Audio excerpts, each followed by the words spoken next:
Welcome to Programmable World, a podcast all about tech ventures, the stories behind them, and the wisdom gleaned from lessons learned. My name is Dan Ilett. I'm an ex-tech journalist, and today I help tech companies to go to market, raise their commercial value, and win more business. I've worked with some of the biggest brands in the world on storytelling, brand, launches, and sales, having launched a few of my own tech companies as well. I love hearing people's stories about how they contributed to their ventures and what they learned on the way. Whether you're an entrepreneur, a business leader, or interested in technology, Programmable World will ignite some sparks and get you thinking about what's possible. So I'm joined today by Robin Block, founder and CEO of CreatorVC. And CreatorVC is responsible for some of the highest grossing documentaries or crowdfunding documentaries of all time. Robin, it's a pleasure to have you here. You are, of course, my old friend as well. I wondered if you'd tell me a bit about CreatorVC and how it came to be and what you've done with it, and a bit about some of the stories that have come through since.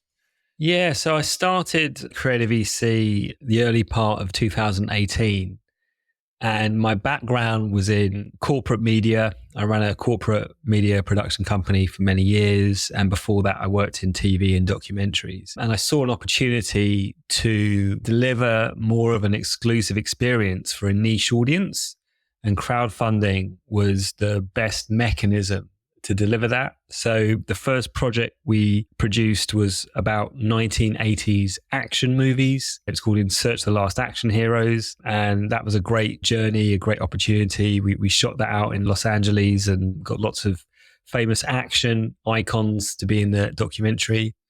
And then I followed that up with, I suppose, my first real breakout success, which was a documentary called In Search of Darkness, which has just had its third installment released at the end of last year. And then I followed that up with a big 5-hour documentary on 80s sci-fi films, which is currently the highest grossing crowdfunded documentary ever. We've got about 17,000 backers.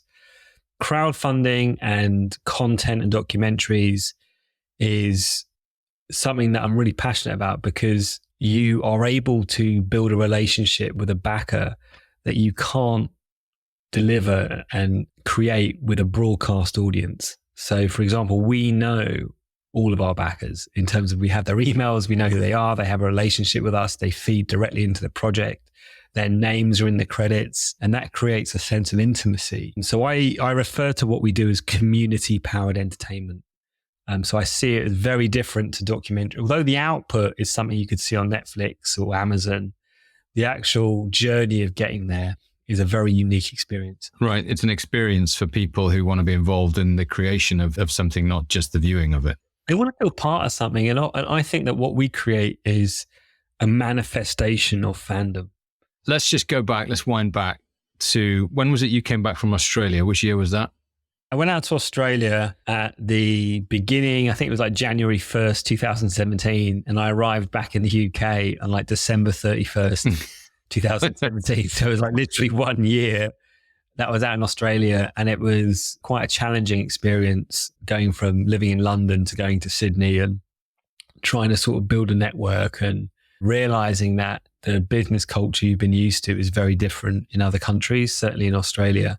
So I came back from Australia with like no real idea of what I was going to do next. All my clients had forgotten about me. I wasn't really that into what I'd been doing. And where was your head at that point? Well, I had a young family. I had a little girl and my wife. So I had a couple of dependents, and it was very scary because I was failing at doing something I didn't really want to do. When I look back at it in hindsight, but because I didn't know what else to do, it was my fallback. And I was filled with fear, and I just felt like I was living a completely inauthentic life. And it probably took me to get to that point to realize that I had, there's no fear in trying. Like if I'm failing at this, I could fail at something else. I've got nothing to lose. So you had to hit bottom before you could kind of come back up. Yeah, absolutely. And I realized, although that was a very one of the most challenging experiences, like in my job now, I have lots of challenging problems all the time, right? And what I've learned is that the only way is through, but you've got to know what you want to fight for.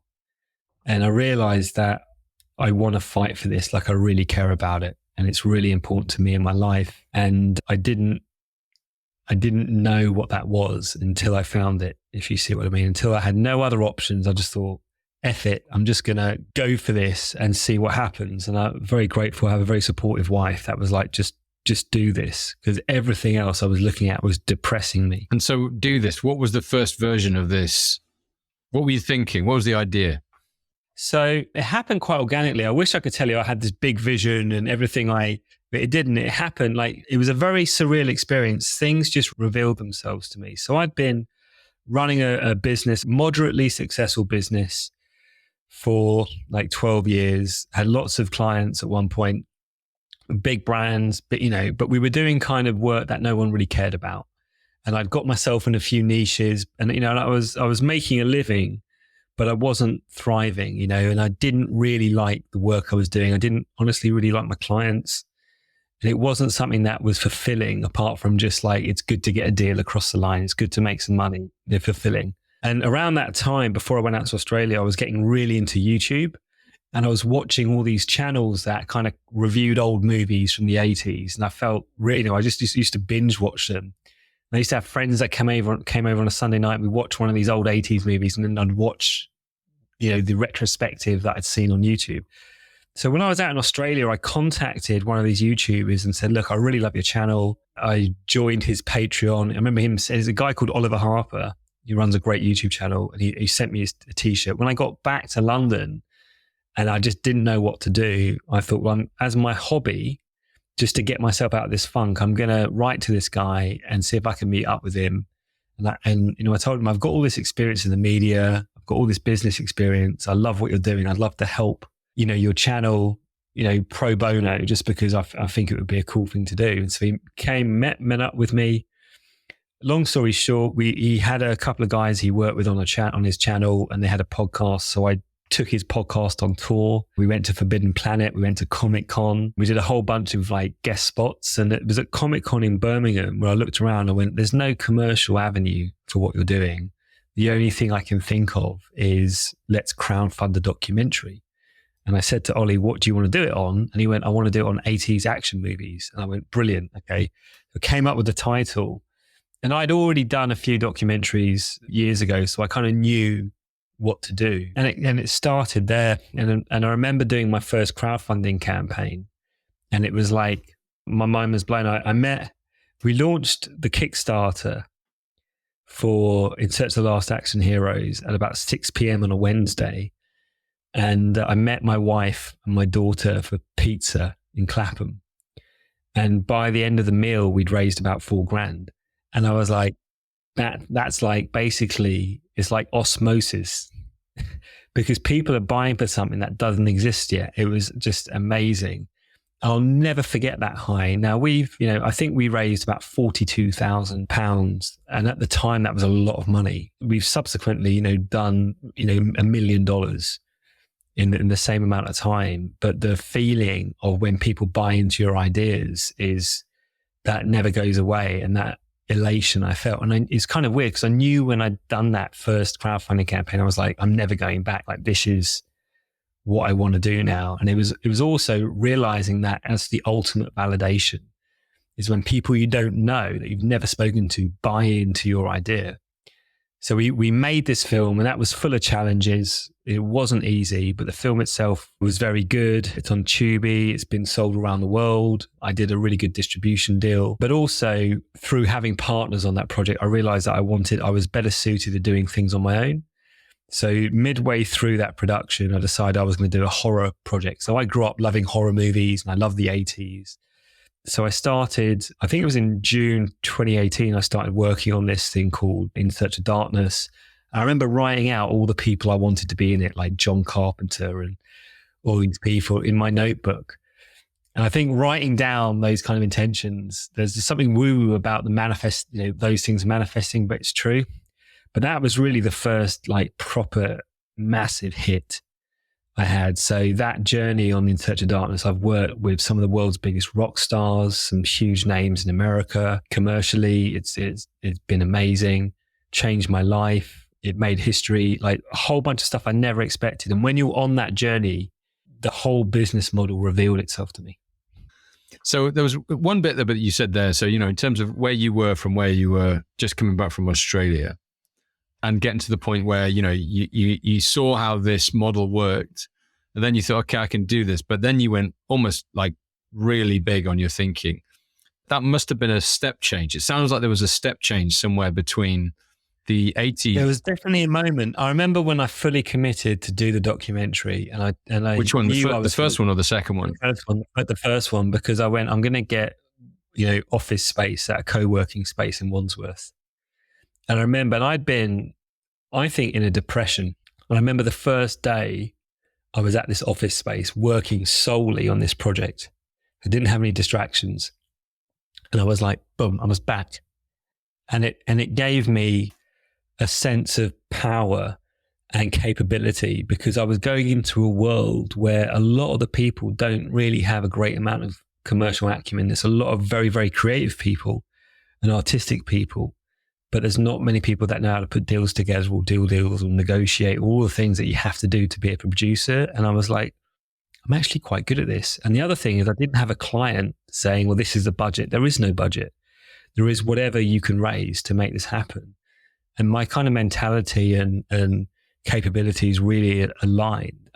There's been moments on this journey when I've just felt so thankful that I've found something that I can do that's a little bit special, right? And I'm not in an arrogant way, but like I noticed when my film started coming out, my friends behaved differently. Like I could tell that people were like, oh, wow, Robin's actually, he's doing something interesting and different. And on a kind of vanity, like narcissistic front, that's nice, but I did it for my own sanity, for my own sense of self-worth. And it's the only time in my entire life I have gone all in. I've gone this or bust. Is that what pushed you to just go all out and say, right, we're going to get the biggest people, we're going to get the best people into this documentary, because if we're going for it, we have to go right to the top, right to the best. Otherwise, what's the point? It won't be the best product. I've never done the hours that I've done on anything else, but it doesn't, on a good day, I will give everything to a project and it won't feel like work. And on a bad day, it will be bad, but I will get through it because I love it so much. You've come up with almost, first of all, kind of a new category in terms of, fan funded. Well, how did you phrase it? I used to say community powered, but now I say community driven, because we're really starting our kind of, I always knew through working in internal communications, you really had to get buy-in from a lot of people to make something happen. So crowdfunding lent itself to communities. And I learned about communities through working in internal communications for big companies. So I could apply that experience there. And I realized if you looked after your backers, if you gave them something that they could feel really involved with, that would be special. That would be not unique, but it would be special. And in the area that I work in, there's not many other companies that do that all do it well. So that was one category. And then actually going and figuring out, well, not just a category, that was one niche. Then going out and figuring out, okay, I can make a product here, with the community and take it to market with the community and serve it to the community with the community. I mean, all of those things, there's quite a lot of USPs or unique points there that no one is pretty fresh territory, right? Yeah, I think so. I mean, it's sort of just one thing after another revealed itself. Collector editions. We do, of our big releases, we'll do a collector edition where we'll team up with a celebrity who has a huge following in the niche where we've made a film. And that happened. I've got a mad story. When I was doing the Kickstarter for In Search of Darkness, one of the options was if you paid us like 1,500 quid, you could be in the film. And we had a whole bunch of people pay us 1,500 quid to be in it. One was a former porn star. One was it was a quite a mixed bag of people.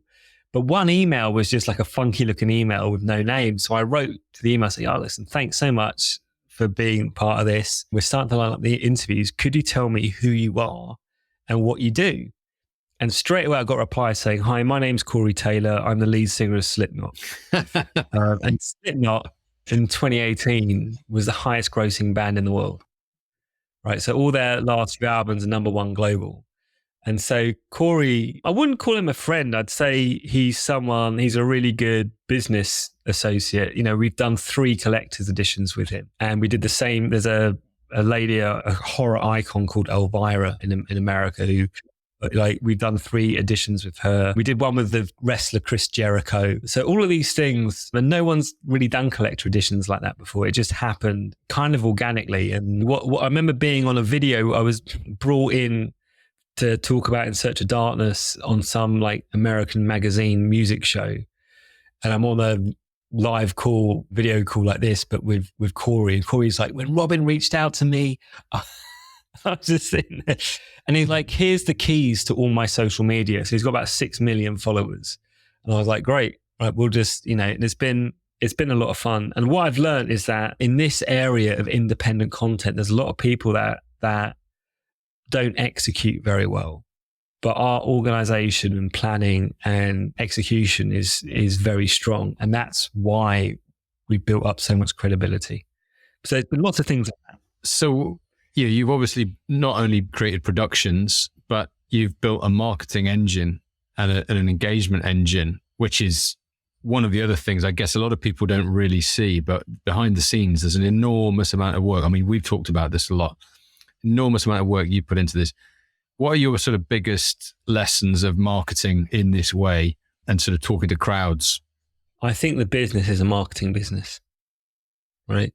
So, because when you're raising money, people are ultimately buying something that isn't made yet. So you've got to really convince them that, and we're not, we're probably the most expensive. The median investment, it's not even an investment because it's rewards-based crowdfunding, but the median amount a backer will put into our project, so it's about $111. When's the last time you spent $111 on a documentary? Yeah, so there's a bit of price anchoring there, but yeah, it's because our marketing is on point and we work very hard on being consistent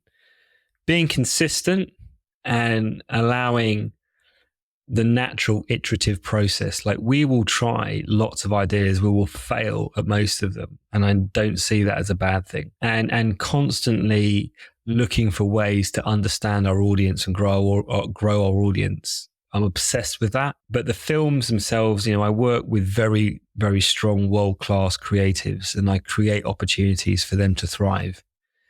And so the part that I really enjoy is coming up with concepts, ensuring and validating their commercial viability, and then leading the team to successful execution. And it's been like what I'm most proud of in my career. Like, I never thought I'd get this far. Like, I'm at home in my office and I'm looking up. You can't see it, but I've got these 2 framed montages from Hollywood premieres of our work, my team's work.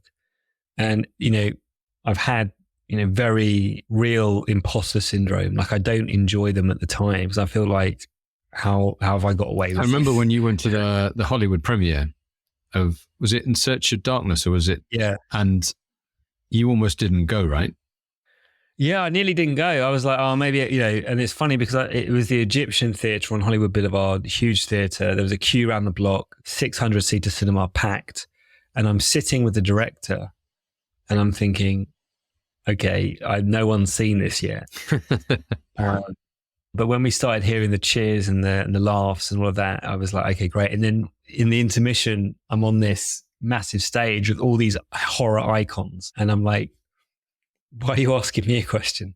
But people were interested in how these projects came together. I mean, it was, no matter what happens in the future, I will be eternally grateful for this journey. We just finished In Search of Darkness Part 3. And what we did differently is in the credits, we had about 11 or 12,000 backers for Part 3. In the credits, we've got videos of the people that have backed this project talking about what this project means to them. One guy that's had a tattoo.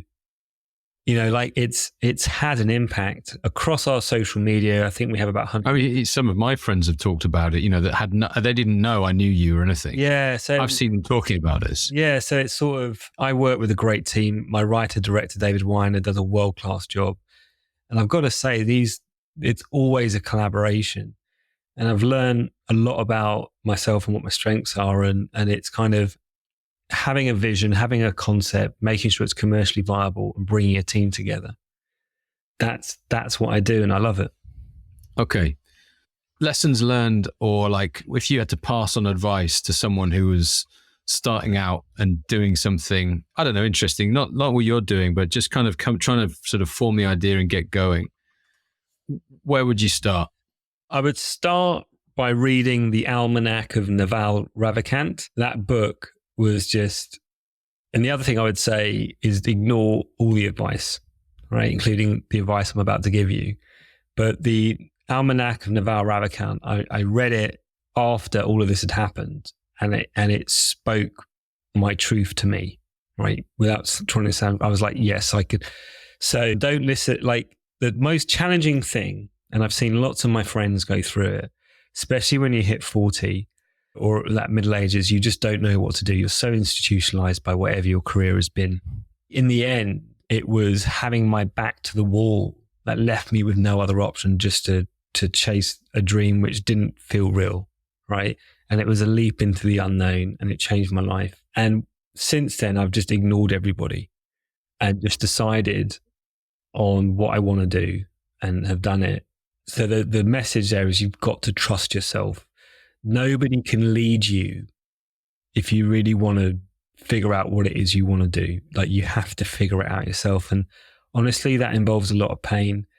I remember 2016 going to a night at the School of Life in London, and like about finding your purpose, because I knew I had something to give and I knew I had a degree of capability, but I was really lost. The exercise they did is like map out your career, all the things you're most proud of, and it's like draw it on a chart, right? And I still have it. I absolutely still have it, the picture. And this is 2016. And if you charted what I've done since then to 2022, you would see the correlation. It's in a straight line, right? It completely makes sense. But if you're me at that point, you have no idea. Without wanting to sound trite, the problem with following your dreams is most people have that beaten out of them.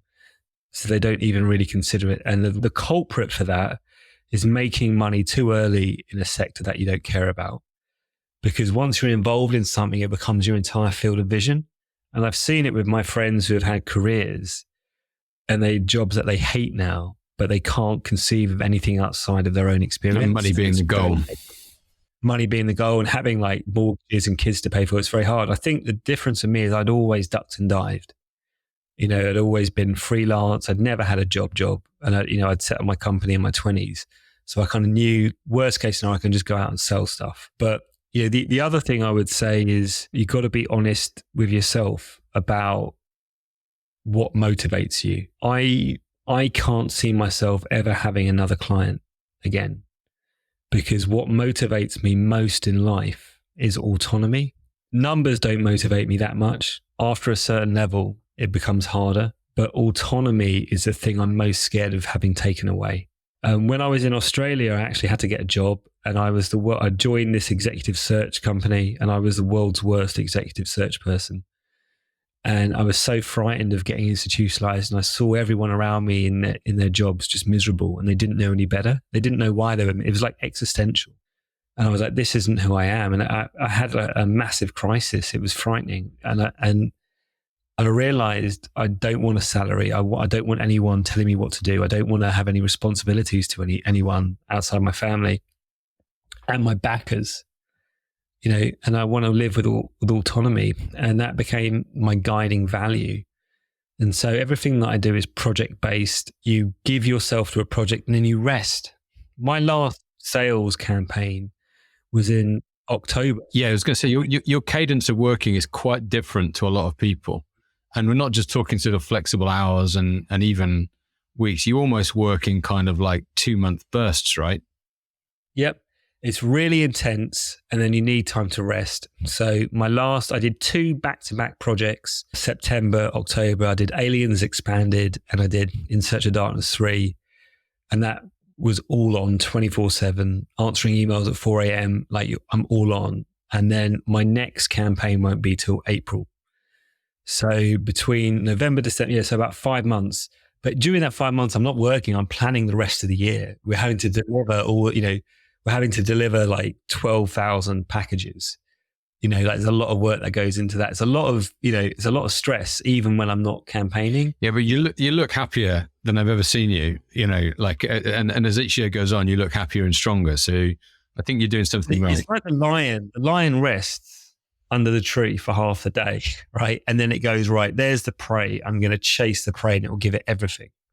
And that's what I am as an animal. I'm not a grazer. I'm not a guy that does 9 to 5. And there are people who genuinely, they love the structure, a career, stability. For me, it's a prison. And I really now you asked me about things I've learned. I really pay attention to my energy cycles, my mental health. If I'm too tired to do something or to think about it, I won't overstress it, right? I will push back things. Like I've realized, and you need space to do your best work. And so the reason that my company is called CreatorVC is the creator part. That's what I am. I'm not a director. I'm not an artist. I'm not someone that writes songs, but I am fulfilling what I should be as a creator. And I work in those cycles. I can't tell you what it's like to have an idea, see it through to execution, and have an audience respond to it positively. You forget the commercials. Like that is just, I'm so grateful I've experienced that, and I want more of it. And it becomes like a drug, and it's humbled me because I'm not a flashy guy. That isn't where I get my self-respect from. A great life to me is to work on projects I really care about. And the thing is, if you start paying attention too much to the money, you'll end up veering off course and working on things that you don't care about. And I think that's where a lot of stress comes in, because unless you know what you're fighting for, how can you give your all? And you can't just fight for money. You've got to fight for something that you really believe in. And I remind myself, because it's very easy to get sidetracked. We get lots of opportunities come in for bits and pieces. And my default position now is just no to everything that I'm not going to be able to commit to 100%. So there's a self-awareness side to this. And I wouldn't be unhappy if I just worked at this level for the rest of my career, because I love what I do. I love building stuff. I love delivering for an audience. I love working with people that want to make the thing I want them to make. And I'm still learning. And, I'm so grateful to be in this position, but it takes its chunk of flesh. There are nights where I don't sleep, where I'm stressed out, like all the things that happens to anyone that wants to do anything. But you have to know what you're fighting for. And as I've got older, I've become a bit more honest with myself and saying, is this just about money? Is this just about, do you really care about this? Are you, do you need to go through the hard yards to make this happen? And I can tell you right now, all the projects I'm working on, I feel that way. And they're going to get all of me. And I can't imagine doing that and giving myself to a project that I didn't care about. And I look back at my entire career in corporate media. I think, I can't point to anything that had any resonance. Often I did work for clients, they didn't even care about it. They were just box ticking, and we need a film for this. We need, ultimately, it starts to eat at you. And I really lost my way. I lost my way in such a big way. And I think that sometimes you need to lose yourself to kind of realign. And all the people I work with aren't people that naturally work in this industry. I think that I found people that are intrinsically motivated to do what I need them to do, and I've found that I get a lot, that's why, I've had very few people work with me that worked with me at the beginning. That's so cool, man. I really appreciate you taking time out for this, because your story is unique and fascinating, and I never get bored of hearing what's been going on. But the way you got here is something that I just think is incredible, mate. So it's really kind. You know what? I'm humbled by it, but also I'm aware that I could go, things go wrong. I'm like, when all these things were happening that were amazing, I was like, I recognize that this is amazing. I'm just going to be calm about it. Right? Because, life ebbs and flows. There's sometimes problems happen that are beyond your control, and you can be walking on top 1 minute, and then especially in the industry that I'm in, so it's sort of, I hope that none of that's gone to my head, so that the humility, I'm very grateful to do what I do. And I say this to my team, I said, the reward isn't just like, if something goes well commercially, we do well. The reward is we get to go again. Yeah. Robin Block, thank you very much. Thanks, Dan. Thanks for listening to the Programmable World podcast. Don't forget to like and subscribe. To find out more about the podcast, our guests and the topics we cover, head over to programmable.world to subscribe to our newsletter, or have a look at our company at tollejo.com. That's TOLLEJO.com. Have a good day.